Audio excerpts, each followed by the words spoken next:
صحبت اللہ والوں کی، صحبت اللہ والوں کی، اللہ سے ملوا جا۔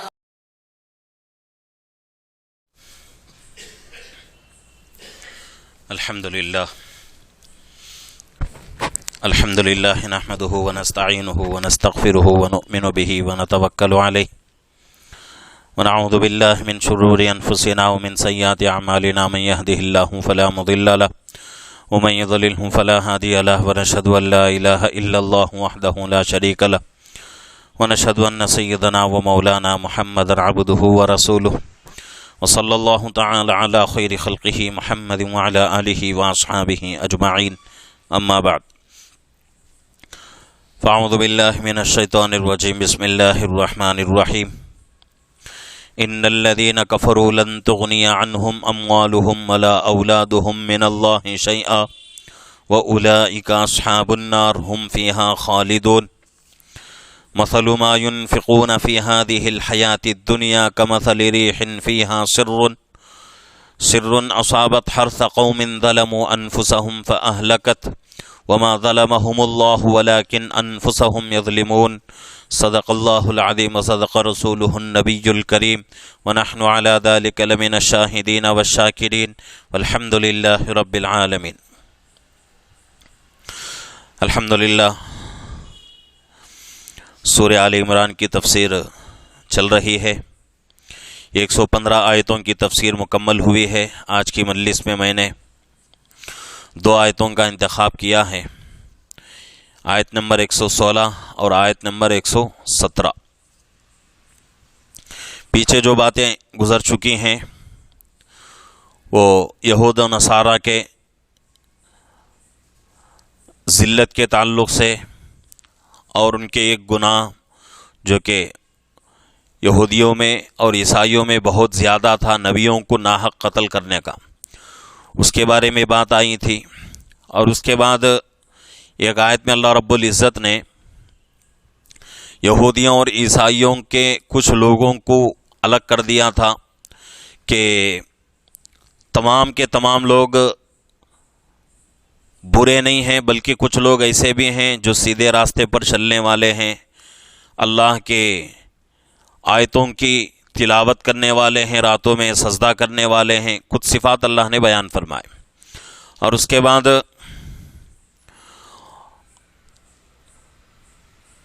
آخر میں یہ بتایا گیا کہ جو بھی نیک کام کیا جاتا ہے اللہ رب العزت اس کا بدلہ ان کو ضرور دیں گے۔ اور آج کی اس مجلس میں 2 آیتیں جن کی تفسیر ہونی ہے، اس میں اللہ رب العزت خصوصاً یہودیوں اور عیسائیوں کے بارے میں ہی بتا رہے ہیں۔ اور آج کی یہ بات جو ہے کافروں اور مشرکوں کے اوپر بھی فٹ آتی ہے، لیکن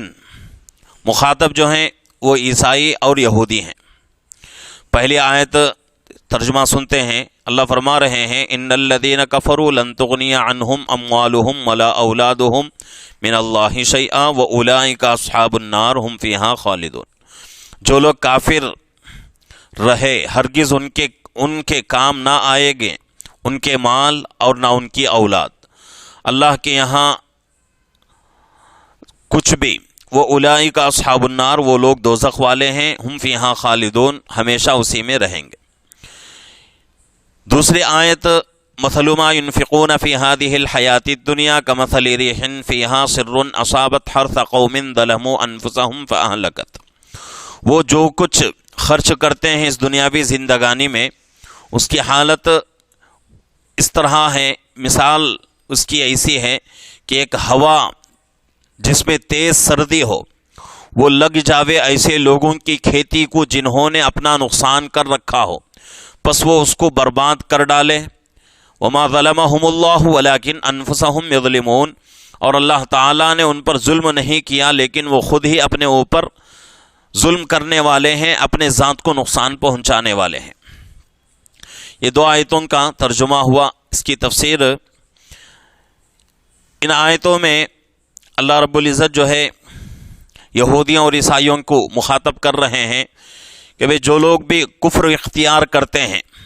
ان لوگوں کے پاس مال موجود رہتا ہے، اولادیں ان کی رہتی ہیں، لیکن کفر کرنے کی وجہ سے یہ دونوں چیزیں ان کو اللہ کے یہاں کوئی مددگار ثابت نہیں ہوتی. نہ ہی انسان کا مال بچا سکتا ہے، نہ ہی انسان کی اولاد انسان کو بچا سکتی ہے. اب بچانے کے لیے کن چیزوں کی ضرورت ہوتی ہے اللہ کے عذاب سے بچنے کے لیے؟ وہ ہے ایمان، اور ایمان کے ساتھ اعمال صالحہ یعنی نیک اعمال. یہ دونوں چیزیں انسان کے لیے بہت ہی ضروری ہیں. یہ دونوں چیزیں نہ ہوں، انسان کے پاس کتنا ہی مال ہو، انسان کے پاس کیسی ہی اولاد کیوں نہ ہو، لیکن یہ مال، یہ اولاد، اللہ فرما رہے ہیں کہ لن تغنی عنہم اموالہم ولا اولادہم من اللہ شیئا، ان کے اموال اور ان کی اولاد اللہ کے یہاں کچھ بھی کام نہیں کر سکتی. تو انسان کی کامیابی اللہ رب العزت نے مال میں، اولاد میں نہیں رکھا ہے. انسان کی کامیابی دو چیزیں ہیں، ایک ایمان زندگی میں رہے، دوسری چیز انسان اس ایمان کو لے کر اعمال صالحہ کرتا رہے. یہ دو چیزیں ضروری ہیں. دوسری جگہ اللہ فرما رہے ہیں کہ انما اموالکم و اولادکم فتنہ، کہ دنیا کی زندگی میں انسان کے لیے مال اور اولاد دونوں چیزیں فتنے کی ہیں. فتنے کا مطلب آزمائش کی چیزیں ہیں، امتحان کی چیزیں ہیں. ان دو چیزوں کو اللہ رب العزت نے کیوں اس کے بارے میں فرمایا کہ بھئی یہ دو چیزیں آزمائش کی چیزیں ہیں؟ وجہ اس کی یہ ہے کہ عام طور سے انسان ان دو چیزوں کی وجہ سے گناہوں میں مبتلا ہوتا ہے. مال کی محبت آ گئی تو مال کا جو حق ہے وہ حق ادا نہیں ہو سکتا. مالی عبادتیں جو ہیں وہ عبادتوں میں انسان اپنا حصہ نہیں لگا سکتا. اسی طریقے سے اولاد سے بے انتہا محبت رہتی ہے انسان کو، فطری چیز ہے. لیکن اگر اتنی محبت آ گئی کہ اس محبت کے سامنے ہر چیز انسان کو ہیچ نظر آتی ہے اور کسی چیز کا انسان کے پاس وقعت نہیں ہے، کسی چیز کی انسان کے پاس کچھ بھی جو ہے مقام نہیں ہے، تو پھر اولاد کی محبت میں انسان گناہ کر لیتا ہے. مثال کے اعتبار سے یہ گھر ہے جس میں ماں باپ اور بچے ہیں. ماں باپ ایسی محبت کرتے ہیں بچوں سے کہ بچوں کی ہر فرمائش پوری کر لیتے ہیں. اگر ایسے وقت میں بچے ماں باپ سے بھی زیادہ، ماں باپ کی طاقت سے بھی زیادہ اگر کسی چیز کی فرمائش کر لیں، اب ماں باپ کے دل میں بچوں کی محبت بہت زیادہ ہے. یہ محبت انسان کو کیا کرتی ہے؟ گناہ پر آمادہ کرتی ہے. اب انسان سوچتا ہے کہ بھئی میرا بچہ خواہش کر رہا ہے، پیسے نہیں ہیں، چلو سود پر لاتے ہیں، چلو غلط کام کر کے جو ہے کیا کرتے ہیں، پیسے کماتے ہیں، دھوکہ دیتے ہیں، چوری کرتے ہیں، رشوت دیتے ہیں. تو قسم قسم کے کام کر کے انسان کیا کرتا ہے؟ بچوں کی محبت میں غلط کام کر لیتا ہے، نافرمانی اللہ کی کرتا ہے. تو اس کی وجہ سے اللہ نے فرمایا ہے کہ یہ دونوں چیزیں فتنے کی ہیں. مسلم شریف کی روایت میں آتی ہے بات کہ مال انسان کا بہترین ساتھی ہے. مال انسان کا بہترین ساتھی ہے، لیکن اس کے لیے اللہ کے نبی صلی اللہ علیہ وسلم شرط لگا رہے ہیں کہ اسی وقت مال انسان کا بہترین ساتھی بن سکتا ہے جبکہ مال کا حق جو ہے وہ حق ادا ہوتا رہے. اگر مال کا حق ادا نہیں ہو سکا، مال کے ذریعے سے اللہ کے حقوق پورے نہیں ہو سکے، مال کے ذریعے سے بندوں کے حقوق پورے نہیں ہو سکے، تو پھر وہی مال انسان کا ساتھی نہیں بلکہ انسان کا دشمن بن کر وبال جان بن جاتا ہے. تو اسی لیے اللہ یہاں فرما رہے ہیں کہ ان کی اولاد اور ان کی مال اللہ کے یہاں ان کو کسی طرح کی کوئی چھٹکارا نہیں دلا سکتے. اگر چھٹکارا انسان چاہتا ہے تو انسان کی زندگی میں ایمان کا ہونا ضروری ہے اور اس کے ساتھ ساتھ اعمال صالحہ کا ہونا بھی ضروری ہے. اعمال صالحہ میں تمام کی تمام چیزیں آ جاتی ہیں، نماز بھی، روزہ بھی، زکوٰۃ بھی، صدقہ بھی، حج بھی، اور ہر عبادت جو ہے اعمال صالحہ میں آ جاتے ہیں. تو یہ دو چیزیں جو ہے بنیاد ہیں، ایک ایمان کا ہونا، دوسرا جو ہے اعمال صالحہ کا ہونا. اب یہاں اللہ رب العزت جو ہے یہ بھی فرمانا چاہتے ہیں، فرما رہے ہیں وَأُولَٰئِكَ أَصْحَابُ النَّارِ، یہی لوگ دوزخ میں رہنے والے. اور دوزخ میں کب تک رہیں گے؟ ہم فیہا خالدون، ہمیشہ ہمیشہ دوزخ میں رہیں گے۔ کس کے لیے فرمایا جا رہا ہے؟ یہودیوں عیسائیوں کے بارے میں، اور ویسے بھی کافر بھی جو ہے جہنم کا مستحق ہے، لیکن یہاں جو ہے خطاب کس سے ہو رہا ہے؟ مخاطب کون ہے؟ یہودی اور عیسائی ہیں، تو اس لیے ان کے بارے میں یہاں فرمایا جا رہا ہے۔ دوسرے جگہوں میں اور بھی جو ہے آیتیں ہیں قرآن کے اندر، ان میں کافروں کو بھی جو ہے ملا لیا گیا ہے۔ تو جتنے بھی لوگ جتنے بھی مذہب کے ماننے والے ہیں، اسلام کو چھوڑ کر جن کی زندگی میں ایمان نہیں، اعمال صالحہ نہیں، تو وہ تمام کے تمام لوگ جہنم میں رہیں گے۔ اسلام کو چھوڑ کر، اسلام مسلمانوں کو چھوڑ کر جتنے بھی مذہب کے ماننے والے ہیں پورے کے پورے دوزخ میں رہیں گے۔ مسلمان بھی رہیں گے گنہگار، لیکن مسلمانوں کے لیے ہمیشہ ہمیشہ کے لیے جہنم نہیں۔ کچھ دن رہیں گے، اللہ جتنی سزا دینا ہے ان کو گناہوں کی دیں گے، اس کے بعد اللہ رب العزت ان کو جنت میں بھیج دیں گے۔ لیکن کافروں کے لیے، مشرکوں کے لیے، منافقوں کے لیے، اور اسی طریقے سے یہودیوں اور عیسائیوں کے لیے، مجوسیوں کے لیے، ہر مذہب کے ماننے والے کو اسلام چھوڑ کر کسی بھی مذہب سے اس کا تعلق ہو، ہمیشہ ہمیشہ کے لیے وہ آدمی جہنم کا مستحق ہے۔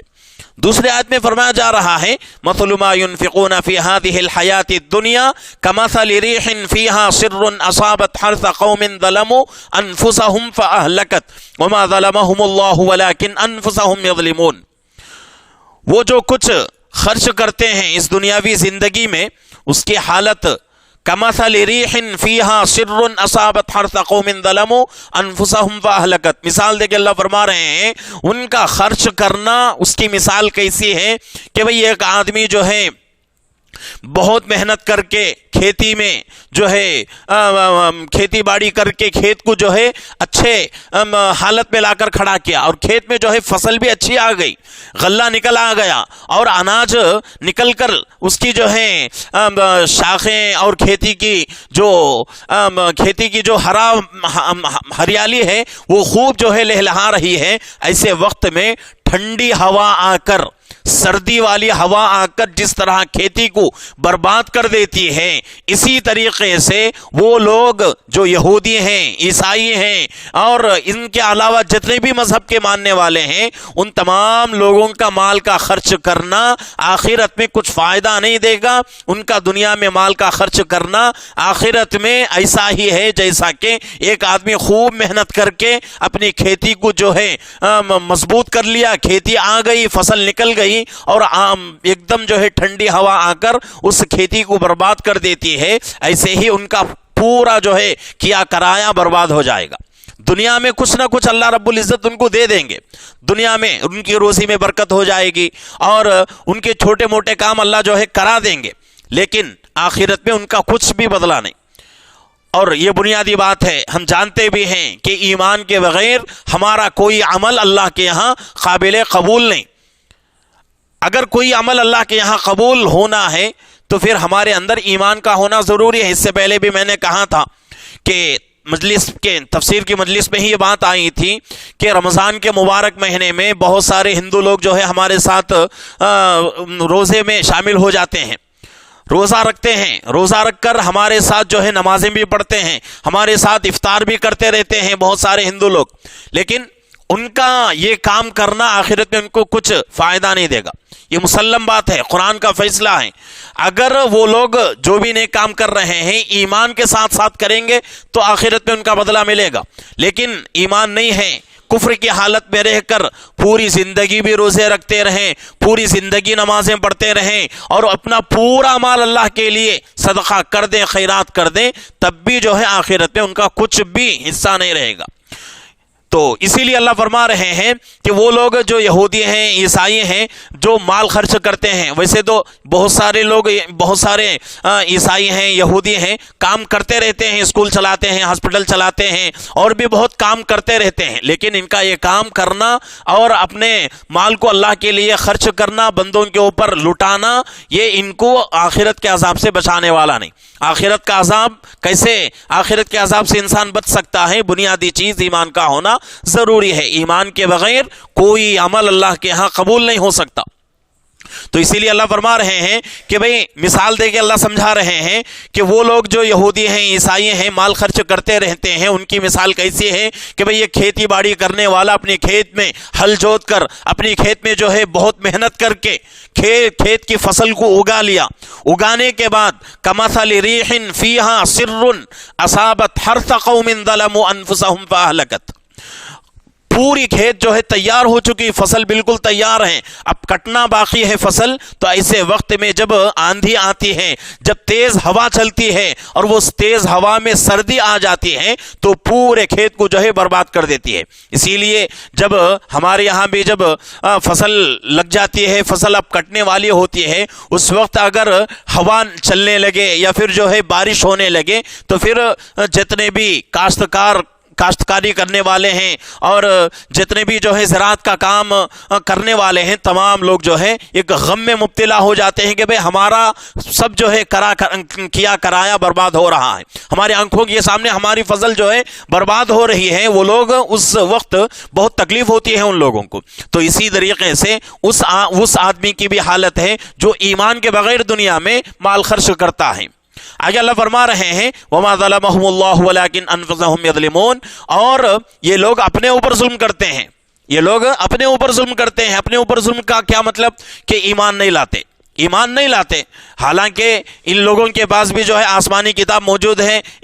اور یہ تو مسلم بات ہے کہ آسمانی کتاب ان کے پاس موجود تو ہے، لیکن جس طریقے سے آسمان سے جو کتاب نازل ہوئی تھی اصلی کتاب ان کے پاس موجود نہیں ہے، اپنے طرف سے انہوں نے رد و بدل کر لیا ہے۔ پھر بھی جو ہے کچھ اس کے اندر ایسی باتیں ہیں جو کہ اللہ کی طرف سے نازل کی ہوئی ہیں، تو ان باتوں کو پڑھ کر، ان باتوں کو جو ہے سن کر بھی ان کے اندر عبرت حاصل نہیں ہوتی۔ وہ لوگ جو ہے اپنے ہٹ دھرمی میں رہتے ہیں اور اپنے جو ہے ضدی پن میں رہتے ہیں، اسلام سے وہ لوگ دشمنی کرتے ہیں اور اسلام مسلمانوں کو جو ہے مٹانے کی کوششیں کرتے رہتے ہیں۔ تو یہ جو ہے ان کا بہت بڑا ظلم ہے اپنے اوپر، کسی اور کے اوپر ان کا ظلم نہیں، بلکہ اپنے ذات کے اوپر یہ لوگ ظلم کر رہے ہیں، اپنے ذات کا نقصان کر رہے ہیں۔ ہونا تو یہ چاہیے تھا، انصاف کی بات تو یہ تھی کہ بھئی اسلام آ گیا، اللہ کے نبی صلی اللہ علیہ وسلم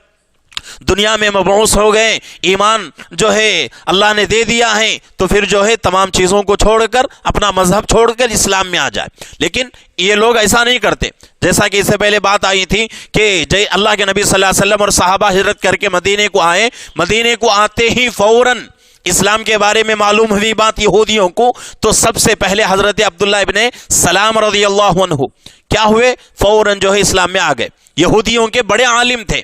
اسی طریقے سے حضرت ایک صحابی حضرت برا بن عازب رضی اللہ عنہ ہیں، وہ الگ ہیں، مکے کے صحابی ہیں، لیکن برا بن معرور رضی اللہ عنہ ایک صحابی ہیں جو مدینے کے صحابی ہیں، اور یہ ان کا تعلق جو ہے عیسائیت سے تھا، لیکن انہوں نے جو ہے جیسے ہی اسلام آیا، اسلام آنے کے بعد فوراً جو ہے انہوں نے اسلام قبول کر لیا۔ اسی طریقے سے حبشہ کا بادشاہ نجاشی، اس کے سامنے اسلام کی حقانیت واضح ہو گئی تو اپنے مذہب کو چھوڑ دیا، اپنے جو ہے عیسائیت کو چھوڑ کر اسلام کے دائرے میں آ گیا۔ تو یہ تمام لوگوں کے لیے حق بنتا ہے کہ بھئی اسلام آنے کے بعد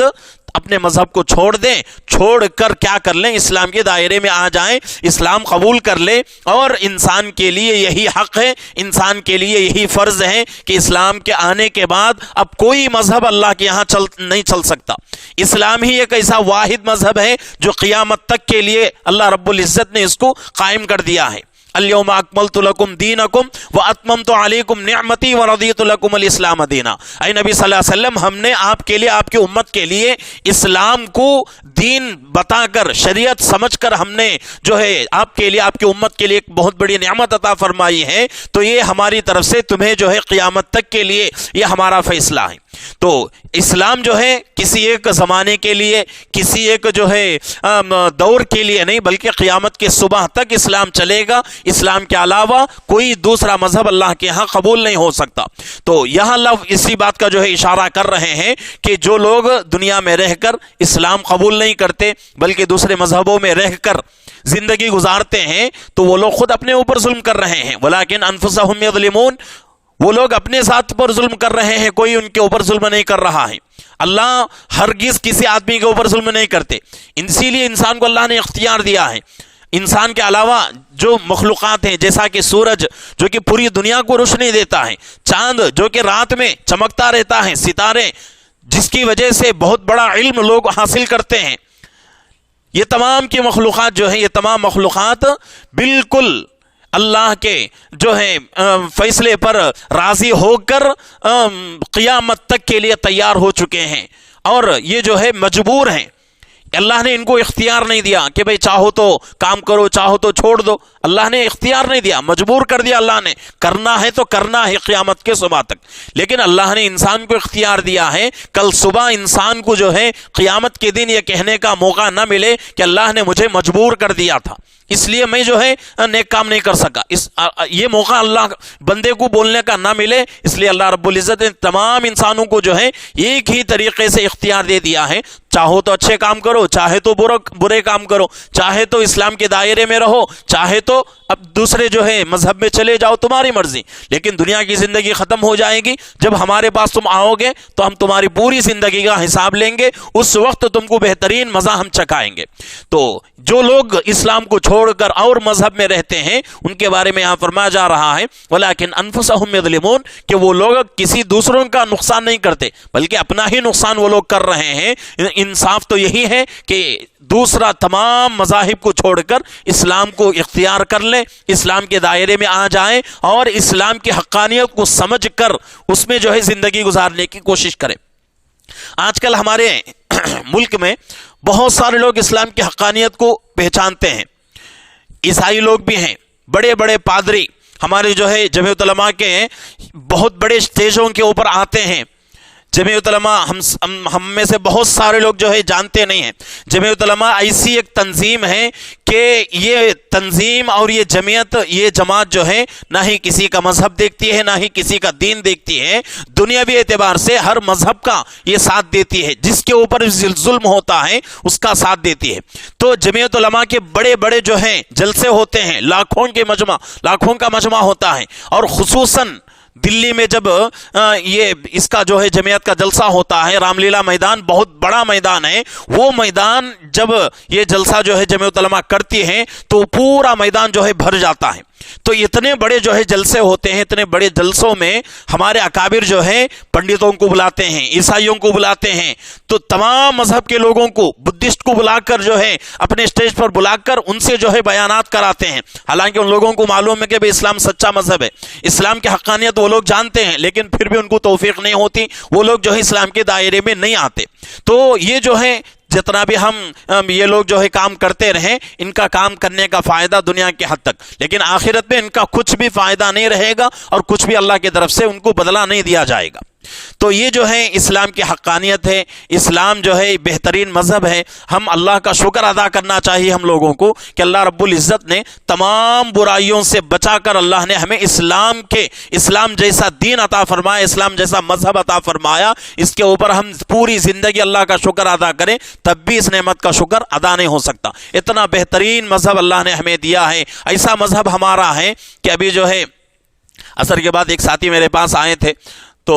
وہ کہنے لگے کہ میرے دوست اس کی جو ہے شادی ہو رہی ہے، تو میں نے پوچھا کہ بھئی شادی کے لیے جو علم تجھے ضروری ہے کیا تو نے وہ علم سیکھ لیا؟ یعنی کہ وہ دعائیں، مسنون دعائیں، وہ طریقہ بیوی کے ساتھ جو ہے کیسا جو ہے اپنا ازدواجی زندگی گزار سکتا ہے، وہ تمام طریقہ تو نے سیکھ لیا؟ کسی عالم سے پوچھا تو وہ آنے والا اس آدمی سے جو ہے تعجب سے پوچھ رہا ہے، کہہ رہا ہے آدمی کہ کیا یہ چیزوں کا بھی علم ہے؟ کیا یہ چیزیں بھی ہماری شریعت میں بتائی گئی ہیں؟ تو اتنا جو ہے مسلمان اسلام سے دور ہوتا جا رہا ہے۔ اسلام ایسا مذہب ہے کہ اس میں جو ہے ہر چھوٹی سی چھوٹی چیز کا بھی طریقہ بتایا گیا۔ استنجے کا طریقہ اسلام کو چھوڑ کر کوئی بھی مذہب آپ لے لیں، چاہے یہودی مذہب ہو، چاہے عیسائی کا مذہب ہو، مشرکین کا یا کسی اور کا، مجوسیوں کا، کسی کا بھی مذہب لے لیں، اسلام کے علاوہ کوئی مذہب ایسا نہیں ہے جو کہ وہ مذہب انسان کی پوری رہبری کرتا ہو، ہر میدان میں اس کے ساتھ رہتا ہو۔ اسلام کے علاوہ کوئی مذہب دنیا کا ایسا نہیں ہے۔ اسلام ایک واحد ایسا مذہب ہے۔ اسلام جو ہے اس انسان کو زندگی گزارنے کے طریقے نہیں بلکہ زندگی کے ہر موڑ کا طریقہ بتاتا ہے ہے، زندگی کے ہر ہر شعبے کا طریقہ بتاتا ہے، استنجا ہو، چاہے وضو کا ہو، چاہے اپنی بیوی سے ملنے کا طریقہ ہو، یہ باریک باریک باتیں بھی اسلام بتاتا ہے۔ اسلام کی ہی خوبی ہے۔ بہت سارے لوگ ان چیزوں کو دیکھ کر کتنے جو ہے ایسے کارگزاریاں ہیں کہ ایک یہودی کے بارے میں بات آتی ہے کہ وہ یہودی اسلام کے دائرے میں اس نیت سے آ گیا کہ اسلام میں یہ حکم دیا گیا ہے کہ ہم بستری کے بعد غسل کرنا فرض ہے، ہم بستری کے بعد غسل کرنا فرض ہے، اگر غسل نہیں کریں گے تو گناہ ہو جائے گا۔ اس نے سوچا کہ بھئی یہ حکم کیوں دیا گیا، تو اس نے جو ہے میڈیکل کے اعتبار سے اس نے ریسرچ کیا، تو اس میں جو ہے بتایا گیا کہ اگر آدمی اپنی بیوی سے مل کر غسل نہیں کرتا تو اس کو ایسی بیماریاں لگ جاتی ہیں کہ وہ بیماریاں لا علاج ہو جاتی ہیں، لا علاج بیماریاں، زندگی بھر ان بیماریوں میں آدمی جو ہے پھنس جاتا ہے، ایسی بیماریاں لگتی ہیں۔ تو جب اس نے یہ چیز پڑھا تو اس کے اندر جو ہے اسلام کی محبت آ گئی کہ بھئی اسلام اتنی چھوٹی چیزوں میں رہبری کر رہا ہے تو بڑی چیزوں کا طریقہ کیوں نہیں رہے گا اسلام کے اندر، تو یہ سمجھ کر اس نے جو ہے اسلام قبول کر لیا۔ تو ایسے بہت سارے واقعات ہیں۔ تو اللہ کا شکر ہے کہ اللہ نے مجھے آپ کو اسلام جیسا سچا مذہب عطا فرمایا ہے، تو ہمارے لیے ضروری ہے کہ اسلام کے دائرے میں ہم لوگ ہیں، لیکن اسلام کی حقانیت کو سمجھیں اور اسلام کے ایک ایک حکم کو صحیح طریقے سے جانچنے کی کوشش کریں، اور ہر طریقہ جو ہے اسلام کے دائرے میں پورا کرنے کی کوشش کریں، اور ہر کام کا طریقہ جو ہے اسلام کے دائرے میں رہ کر سیکھنے کی کوشش کریں، تو ان سے انشاءاللہ ہمارے کام بھی ہو جائیں گے، اس کے ساتھ ساتھ جو کام ہم کر رہے ہیں اس کے اوپر ہمیں ثواب بھی ملے گا۔ تو اسلام سے جو ہے اتنا فائدہ ہم کو ملتا ہے۔ اسلام بہت ہی بہترین مذہب ہے، اسلام کے علاوہ کوئی ایسا مذہب نہیں ہے دنیا کے اندر۔ تو اسلام جب اللہ نے ہمیں دیا ہے تو اللہ کا شکر بھی ادا کریں، اور اس کے ساتھ ساتھ اسلام کی حقانیت کو سمجھیں۔ ایسا نہیں کہ بھئی اللہ نے مسلمان بنایا ہے، ہمارے باپ دادا مسلمان، ہم بھی مسلمان، اگر کوئی آدمی پوچھ لیا کہ بھئی اسلام کی حقیقت کیا ہے بتاؤ، ہم بتا نہیں سکتے۔ کتنے لوگ ایسے ہیں اسلام کو صحیح طریقے سے جانتے بھی نہیں، مسلمان ہیں اور 60 سال ان کی زندگی گزر گئی، نمازیں تو پڑھ رہے ہیں، روزے رکھ رہے ہیں، اور حج کر رہے ہیں، زکوٰۃ دے رہے ہیں، صدقے خیرات سب کچھ کر رہے ہیں، لیکن اسلام کو اچھے طریقے سے سمجھتے نہیں۔ تو یہ جو ہے سمجھنے کا اور یہ پڑھنے کا جذبہ ہمارے اندر ہو کہ ہمارا جو مذہب ہے وہ مذہب کے بارے میں ہم نہیں جانتے، تو یہ جو ہے بہت بڑی جو ہے نا انصافی کی بات ہے۔ تو اس لیے انصاف کی بات یہی ہے کہ اسلام کو بہت ہی بہترین طریقے سے پڑھنے کی کوشش کریں، اس کی باریکیوں کو سمجھیں، اگر سمجھ میں نہیں آتا تو کسی عالم سے رابطہ کریں، کسی عالم سے اپنا تعلق مضبوط کر کے اس سے جو ہے ہر چیز پوچھ کر سمجھنے کی کوشش کریں، تب انشاءاللہ مکمل طریقے سے اسلام ہمیں سمجھ میں آئے گا۔ ورنہ پھر جو ہے زندگیاں گزرتی رہیں گی، نمازیں پڑھتے رہیں گے، لیکن اسلام کیا ہے وہ جو ہے حقیقت ہمارے سامنے کھل کر نہیں آ سکتی۔ تو اس لیے جو ہے ہم کو کوشش کرنا ہے، اللہ رب العزت ہم سب کو اس کی توفیق عطا فرمائے۔